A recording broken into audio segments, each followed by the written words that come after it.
AP శాసనమండలి సమావేశంలో బొత్స సత్యనారాయణ మాట్లాడుతున్నారు. లైవ్ ద్వారా చూద్దాం.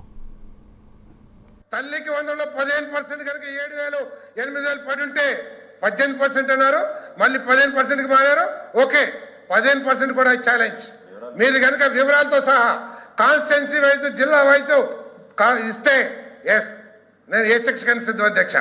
ఇంకోటి 2 అధ్యక్ష 2 తప్పుదో పట్టిస్తారని చెప్పారు అధ్యక్ష.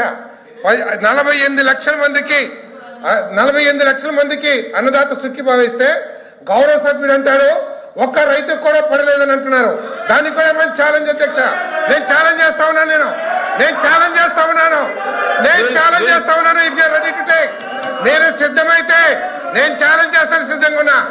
వారు గౌరవ సభ్యుడు చెప్పారు అధ్యక్ష. రికార్డ్ చెక్ చేయండి అధ్యక్ష, రికార్డ్ చెక్ చేయండి అధ్యక్ష, రికార్డ్ చెక్ చేయండి. మీరు కేవలం ఒక్క రైతు కూడా 20,000 అయినదన్నారు.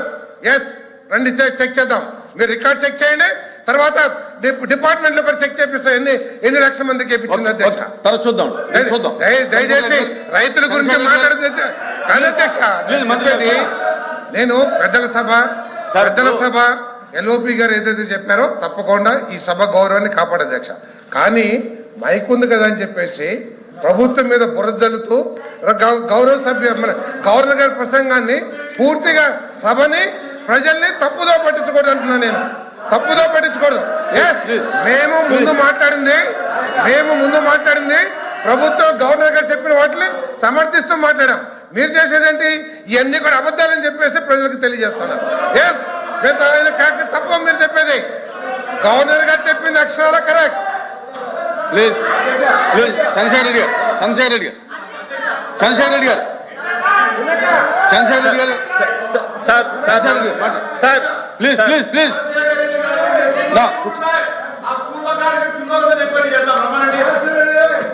ప్లీజ్ చెప్తా నేను చెప్తా నాది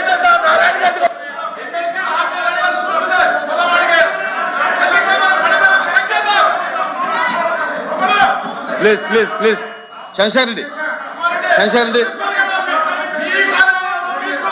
ప్లీజ్ నా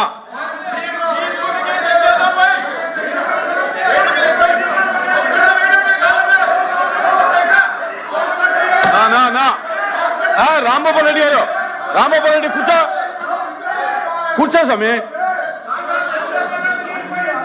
చంద్రశేఖర్ రెడ్డి గారు సార్ నమస్కారం అధ్యక్ష. మాట్లాడు. వారు మాట్లాడేటప్పుడు, ఇద్దరు సభ్యులు మాట్లాడేటప్పుడు నేను ఎవరం కూడా అబద్ధాలు చెప్పినా కూడా నేను ఎవరు మాట్లాడలే. నేను ఒక విషయం చెప్తా అధ్యక్ష. నేను చెప్పిన ప్రతి మాట కూడా గవర్నర్ గారి ప్రసంగం